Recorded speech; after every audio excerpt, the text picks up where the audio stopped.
Silent love. I was returning from work when I heard footsteps behind me. I ignored them at first, but when the sound of those steps continued steadily, I realized someone was indeed walking behind me at a short distance. The next day when I got off the bus, he got off too. And again today I could hear the steady rhythm of his footsteps following me. When this began happening every morning and evening, I grew frightened. My circumstances were such that working was necessary. Otherwise, I would never have stepped out of the comfort of my home. Sitting by the bus window, I would think about how I could possibly escape the men who followed or stared at me. When my stop arrived, I was relieved that I could finally get rid of that loafer. But as I stepped onto the road, I saw him again behind me. My patience snapped. In anger, I turned and said a few harsh words. Some people passing by stopped, thinking he must have harassed me.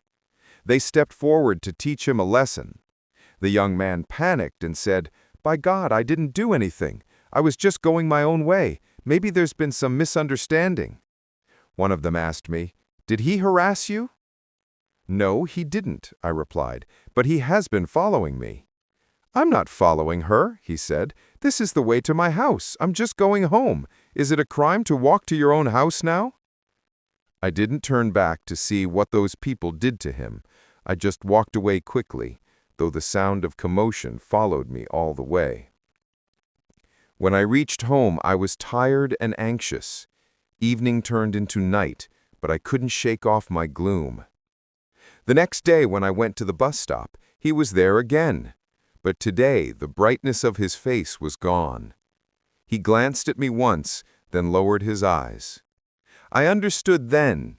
He really did live nearby, and I had misunderstood him. He had only been walking the same route home. The look on his face that day, I couldn't describe it. There was pain and helplessness in his eyes, but not hatred. I felt like a criminal. His image lingered in my mind. I couldn't work properly at the factory that day, and no matter how hard I tried, I couldn't stop thinking about him. Though I didn't harbor any soft feelings for him, I still couldn't help but think of him. If only I hadn't lashed out so hastily, I wouldn't feel this much remorse now. The only way to rid myself of this burden was to apologize. I had learned that his family had recently moved into our neighborhood, not far from us, but I didn't know exactly which house was theirs. Every day I resolved to talk to him, yet every time I failed. The bus stop was always crowded. Even looking in his direction was difficult. 2 months passed. Gradually, the desire to speak to him intensified. My peace and sleep were gone, but I still couldn't muster the courage to talk or apologize. I saw him every day at the bus stop. How could I forget him? One scorching day, when the bus stop was nearly empty, he stood there drenched in sweat, unfazed by the heat. Suddenly, a gust of wind blew and dust filled the air. My eyes closed against it, and some papers slipped from my hands, scattering across the road. Without a second thought, he ran after them, not even caring that a bus was approaching. He caught the papers and came back panting, handing them to me. I looked at him in astonishment. His dry lips trembled, but no words came out. I waited for him to say something, but before he could, the bus arrived. For the first time, I resented the bus being on time. We both got on. There was no space except one seat for 2. I sat down, and he remained standing. I said, "You can sit here, there's room." He looked utterly surprised, as if I'd said something unbelievable. Hesitantly, he sat beside me. The bus was packed. Without caring about the crowd, he suddenly asked, "What's your name?" I realized people were listening. Stifling my true feelings, I pretended to be annoyed. "What's it to you? Why do you want to know?" "I respect you," he said softly. "That's why I'd like to know your name." "Mind your own business," I replied sharply, loud enough for others to hear. People turned to look. His face turned pale. Beads of shame formed on his forehead, and soon tears rolled down his cheeks. Just then the bus stopped, and he got off. My heart ached to follow him, to hold his arm and apologize, but the fear of people's eyes stopped me. The rest of the journey felt unbearable. My chest felt heavy, and even breathing became hard. Not a single moment passed when he wasn't in my thoughts. I didn't even know his name, so I couldn't ask anyone about him. But even if I could, how would I? What would I say? That I was losing sleep over a stranger? Then one day, as I sat in the bus, I saw him with some friends. My heart leapt. I wanted to call out to him, but the crowd was thick.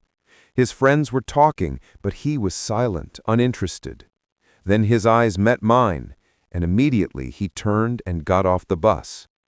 The one that I had been waiting for all this time had walked away upon seeing me. My mind raced.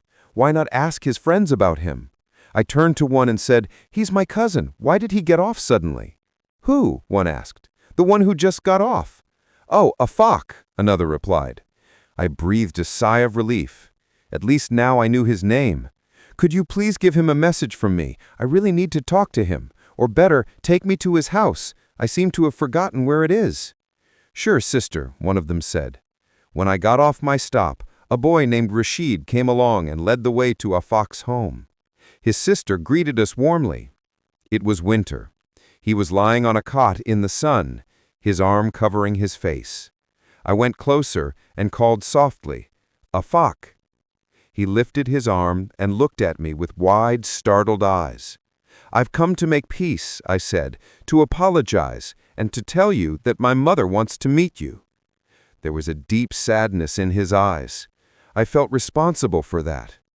"A Fock," I continued, "that first day was a misunderstanding. I thought you were like other street boys, and the second time I only said what I did because people were staring at me. Please forgive me." He said gently, "It's all right. Those people insulted me for your sake, but I took it as an honor. Because I don't hate you. I was keeping an eye on you, not to follow you, but to protect you. Do you know why? Some of the boys in your neighborhood are bad sorts. They know you're the daughter of a widowed mother and that you must go out for work. They were planning to harass you. I overheard them and warned them off. They stopped because they knew my father works in the police, but I knew they wouldn't stop forever. So I started taking the same bus as you every day. My office is near your stop anyway. I left my bike and took the bus just to protect you. You misunderstood me, but your intentions were also pure." His words left me speechless. Could it really be that he had endured so much only to protect me? My heart filled with gratitude and respect. Goodness truly reflects in one's face, and I could see it in his. Tears welled in my eyes. His sister brought us tea. He introduced me to her, saying, "This is Farida. She works in my office. Take her to meet Mother." I had come for a short visit, but the respect and warmth I received made me want to stay forever. Afaq and his sister Najma dropped me home and met my mother. She liked Afaq at once. She said to Najma, "I'd like to meet your mother." Najma replied, "I'll bring her over." After that day, the burden in my heart lifted. Afaq had forgiven me. He didn't hate me. In fact, he cared for me deeply. Soon, his mother came to our house to formally ask for my hand. They were a well-off family, while I worked in a garment factory, but they didn't let that difference matter. I was overjoyed. My prayers had been answered. A good man had chosen me. My mother, though strict, was wise and discerning. When she met Afaq, she immediately liked him.